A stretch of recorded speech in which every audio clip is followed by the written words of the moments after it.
नमस्ते एवरीवन। पिछले एपिसोड में हमने जाना था कि इमोशनल डिस्टरबेंस के बाद हमें एक सॉल्यूशन मिला था कि आउटलेट करते रहना चाहिए अपने इमोशंस का, और वो एक टेम्परेरी रिलीफ है। कैसे कैसे हम कर सकते हैं? रिलैक्सेशन के माध्यम से, वेंटिलेशन के माध्यम से, मेडिकेशन के माध्यम से, और साथ ही साथ एक क्रिएटिविटी या एक अपनी हॉबी को रिवाइव करने के साथ, जिसमें हम अपने क्रिएटिव माइंड को यूज़ करेंगे।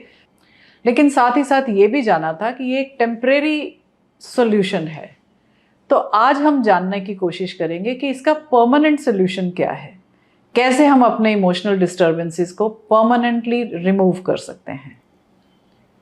तो सर, आज आप हमें ये समझाइए कि इन इमोशनल डिस्टर्बेंसेस को परमानेंटली कैसे हटाएं और किस तरीके से अपने जीवन को बेहतर बनाएं। हम सब यही चाहते हैं। तो हम इनलेट को क्या समझते हैं कि हमारी परिस्थिति या उसमें जो लोग हैं उनका बर्ताव। जी। हमेशा हम दूसरों को दोष देते हैं हमारी परेशानी के लिए कि मैं तो ठीक हूँ, मेरा बेटा बराबर पढ़ाई नहीं कर रहा है, ऐसे मैं चिंतित हूँ, या मैं तो ठीक हूँ लेकिन मेरी बेटी ने जो उसका हस्बैंड चूज़ किया है वो मुझे पसंद नहीं है, इसलिए मैं परेशान हूँ। और इसलिए हम उस दूसरों को सुधारना चाहते हैं। जैसे एक मेरा मरीज़ था, वो मोरारी बापू की कथा सुनने गया। मोरारी बापू की आदत है कि कथा के अंत में सबसे प्रतिज्ञा लेने को कहते हैं कि कोई उनकी जो बुरी आदत है वो छोड़ दे। जैसे अगर दारू पीते दारू छोड़ दो, सिगरेट पीते सिगरेट छोड़ दो। इस मरीज़ को ऐसी कोई आदतें नहीं थी, तो उसने सोचा मैं क्या छोड़ूं। फिर उसको ख्याल आया कि हाँ, उसको गुस्सा बहुत आता है, इसलिए उसने तय किया कि मैं गुस्सा छोड़ता हूँ।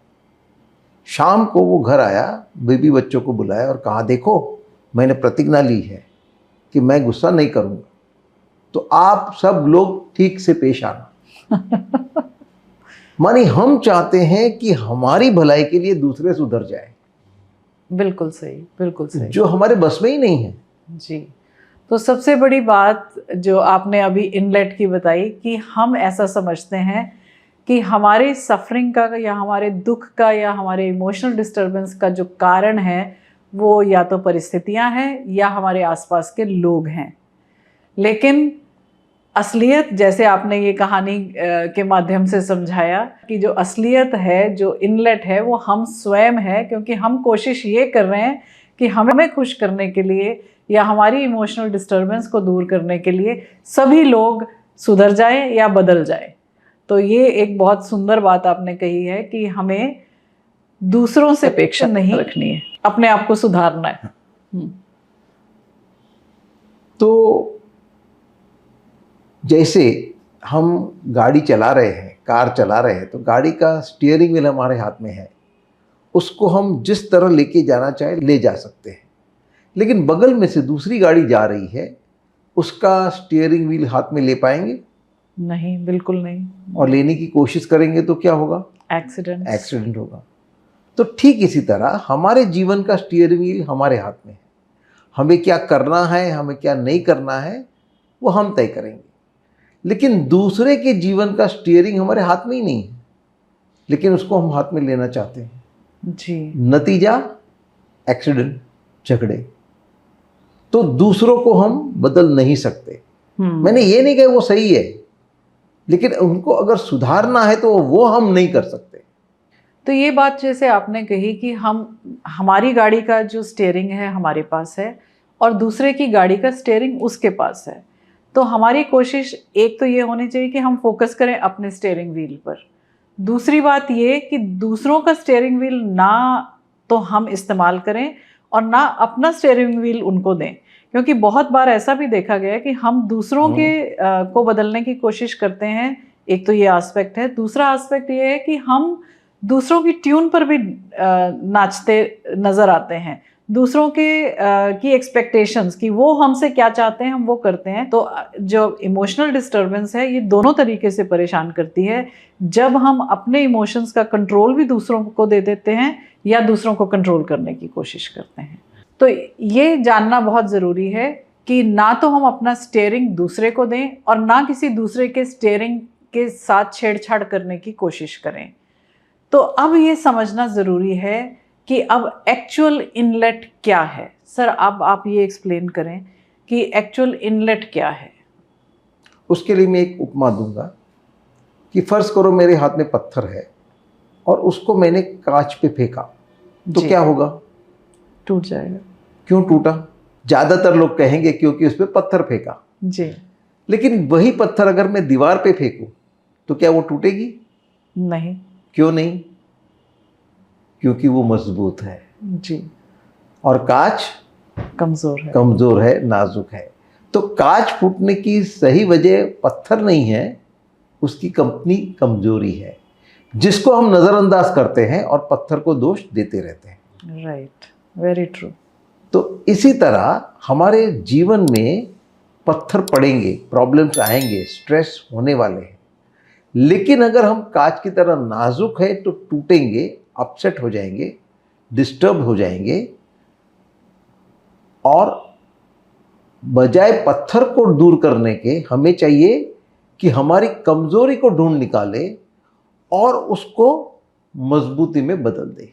मतलब यदि हम कांच हैं तो दीवार बनने की बनने कोशिश करें। जी, ये बहुत ज़रूरी है। तो क्या होगा कि बाहर कितने भी पत्थर पड़ेंगे हम टूटेंगे नहीं, अपसेट होने वाले नहीं हैं, और टूटेंगे नहीं तो उसका सब नतीजा आने वाला नहीं। सो इमोशनली स्ट्रांग होने का मतलब है कि हम कांच ना बने रहें, हम दीवार बने, ताकि यदि पत्थर पड़े तो हम बिखरे नहीं, टूटे नहीं और मजबूत बनकर खड़े रहें। तो सर जैसे आपने बताया कि हमें स्वयं को सुधारना है और हम स्वयं को ही सुधार सकते हैं, तो इसका मतलब ये है कि हम गलत हैं और सब लोग सही हैं। हम अपने आप को कैसे सुधारें और अपने आप में क्या क्या सुधारें, या ये मान लें कि गलतियां सब हमारी हैं और बाकी सब लोग सही हैं? दूसरे गलत होते हुए भी अगर तुम्हें उनकी गलतियों का शिकार नहीं बनना है तो तुम्हें अपने आप को मजबूत बनाना ही पड़ेगा। जी। तो अगर हम गलत है इसका ये मतलब नहीं कि दूसरे सब सही है, क्योंकि वो लोग भी डिस्टर्ब होते हैं। जी। तो वो उनकी कमज़ोरी की वजह से होते हैं। हमको अपनी कमज़ोरी ढूंढ निकालनी है और उसे दूर करना है। दूसरे की कमज़ोरी हम नहीं निकाल सकते। जी, उनको सुधार भी नहीं सकते। हाँ। और उनको गलत ठहरा भी नहीं सकते। तो हमें अपने आप में सुधार करना है और अपने आप को मजबूत बनाना है। तो अपने आप में सर क्या सुधार करें, हम कैसे अपने आप को सुधारें?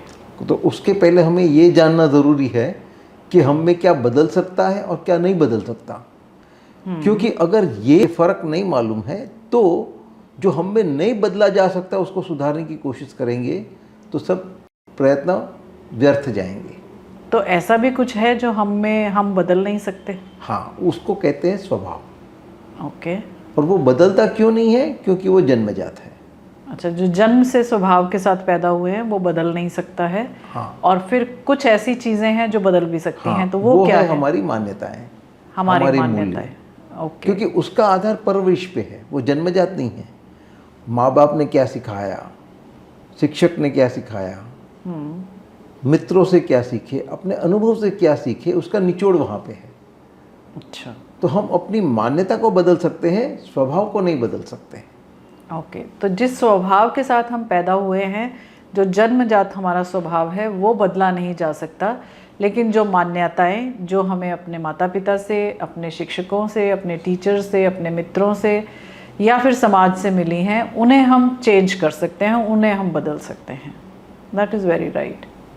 इन दोनों का रिश्ता क्या है? तो कंटेनर और कंटेंट का, यानी समझो एक पतीला है, उसमें अपने दूध भरा, दूध निकाल के पानी भरा, पानी निकाल के छाछ भरी, पतीला वही का वही रहता है। उसके जो अंदर की चीज़ें हैं वो बदलती रहती हैं। अच्छा। तो जो पतीला है वो हमारा स्वभाव, वो वही रहता है। ठीक है। बदलता क्या है? तो कि हमारी मान्यता है और हमें उस पर गौर करना है। ओह, दिस इज़ वेरी इंटरेस्टिंग। मैं इसको दोबारा से अनपैक करना चाहती हूँ। अभी हमने ये सीखा है कि हमारा जो स्वभाव है और हमारी मान्यताओं के बीच का जो रिश्ता है वो एक कंटेनर और कंटेंट का है। जैसे एक पतीला है, उसके अंदर का जो कंटेंट है, उसमें दूध है, पानी है, छाछ है या जो कुछ भी है वो बदल सकता है, लेकिन पतीले का जो अपना आकार है वो सेम रहता है। जिस स्वभाव के साथ, जिस प्रकृति के साथ हम पैदा हुए हैं वो हमेशा वही रहने वाली है, लेकिन उसके जो अंदर हमने मान्यताएं भरी हैं, जो बचपन में सीखा था या जो बाद में सीखते रहे हैं, उनको हम बदल सकते हैं और उनको बदलते रहना चाहिए समय के अनुसार, हालात के अनुसार, सर्कमस्टेंसेस के अनुसार और अपने अपनी ग्रोथ के अनुसार। तो ये बहुत अच्छी बात सीखी है हमने, स्वभाव को बदल नहीं सकते लेकिन मान्यताओं को बदल सकते हैं। अब ये जो स्वभाव मैंने कहा जन्मजात है, फिर भी वो जन्म के समय दिखता नहीं है क्योंकि ये एक बीज रूप से है जी। जैसे एक पूरा पेड़ बीज में समाया है, लेकिन उस बीज को देखेंगे तो आपको वो वृक्ष दिखेगा नहीं। जब इस बीज को बोओगे और पूरा वृक्ष उसमें से उग निकलेगा तो मालूम पड़ेगा कि इतने छोटे से बीज से इतना बड़ा वृक्ष उग निकला है जी।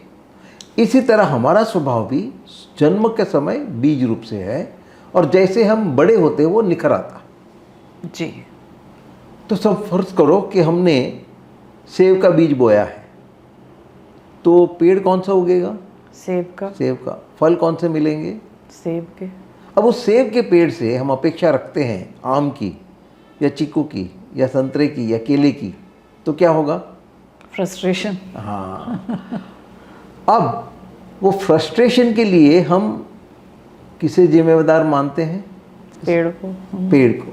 इसलिए अब हम उस पेड़ को सुधारना चाहते हैं, उसको ज़्यादा खाद देते हैं, ज़्यादा पानी देते हैं, कुछ कटाई वटाई करते हैं उस उम्मीद के साथ कि अब तो मेरा चहीता फल उससे मुझे मिलेगा।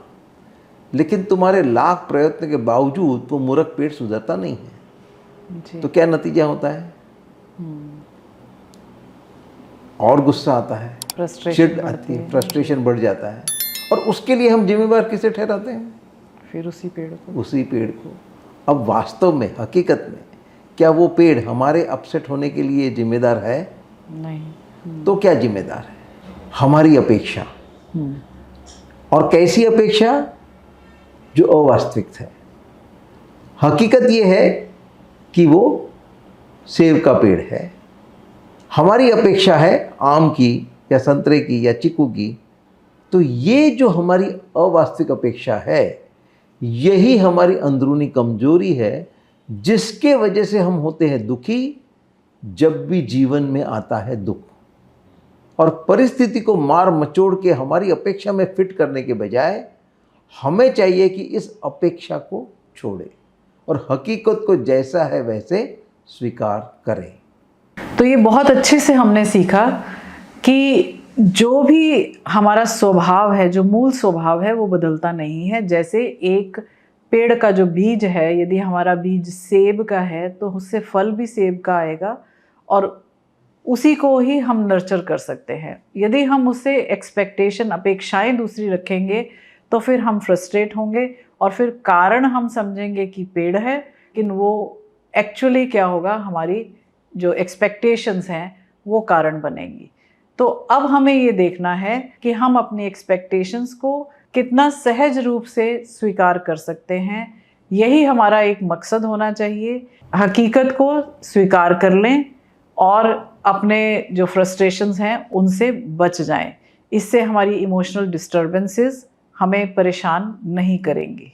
तो सर, जैसे आपने बताया कि हमें पत्थरों से बचना है तो कांच नहीं दीवार बनना है, इसका क्या मतलब है? इसको थोड़ा आप और विस्तार में समझाएं कि क्या दीवार बनने का मतलब है निष्ठुर हो जाएं या इनसेंसिटिव हो जाएं या इमोशंस को फील ना करें? इनसेंसिटिव नहीं, ट्रांससेंसिटिव होना है, उससे ऊपर उठना है। ओके। इनसेंसिटिविटी मानी वो डिसेंसिटाइजेशन है। हम कहते हैं ना मोटी चमड़ी के हो गए, तो ऐसा नहीं बनना है। हमारी सेंसिटिविटी रहती है जी, लेकिन हमारी ससेप्टिबिलिटी, हमारी जो कमजोरी है उसको दूर करना है। तो जैसा आपने बताया कि निष्ठुर नहीं होना है, इनसेंसिटिव नहीं होना है, rather we have to go beyond sensitivities and remove emotions. तो इस इमोशन से के साथ साथ यदि हम बात करें तो एक बहुत ही उससे मिलती जुलती एक और टर्म आती है फीलिंग, कि हम इमोशनल फील करते हैं या फिर जो हमारी फीलिंग्स हैं वो हर्ट ना हो, या फिर हमारी जो फीलिंग्स हैं उनको हम कैसे डील करें। तो आप मुझे टेक्निकली ये समझाएं, क्या इमोशंस और फीलिंग्स एक ही हैं या वो डिफरेंट है, और उनमें डिफरेंस है तो वो क्या है? ये आम तौर से लोग इसको एक ही मानते हैं, लेकिन है ही नहीं। दोनों में फर्क क्या है? तो आप ये कहना चाह रहे हैं कि इमोशंस और फीलिंग्स दो डिफरेंट चीजें हैं। हाँ। Okay okay. फीलिंग कैसे उठती है कि जब हमारे स्वभाव और जो हमारा वातावरण है उसमें इंटरेक्शन होता है। स्वभाव और वातावरण में इंटरेक्शन फीलिंग जनरेट करता है जी। और इमोशन कब उठते हैं? जब हमारी मान्यताएं और हमारी वातावरण का इंटरेक्शन होता है। ओके, जब हमारी मान्यताएं और वातावरण का इंटरेक्शन होता है तो इमोशंस आते हैं। ओके, सो मैं आप सबसे एक बार फिर से ये बात कहना चाहती हूँ कि इमोशंस और फीलिंग्स दोनों अलग चीज़ें हैं। फीलिंग तब आती है जब हमारा स्वभाव और वातावरण इंटरैक्ट करते हैं, और इमोशंस तब आती हैं जब हमारी मान्यताएं और वातावरण इंटरैक्ट करते हैं। ये बहुत ही इंटरेस्टिंग बात है, इसको मैं बहुत डिटेल में समझना चाहूँगी कि हमारे स्वभाव में और मान्यताओं में क्या डिफरेंस है। आप बने रहिए, नेक्स्ट एपिसोड में हम बहुत डिटेल में बात करेंगे बिलीफ सिस्टम पर, हमारी मान्यताएं क्या है, और हमारे स्वभाव पर, कि हमारे स्वभाव कैसे हैं और कैसे बनते हैं। तो बहुत ही इंटरेस्टिंग हो रहा है ये topic. Let's wait for the next episode.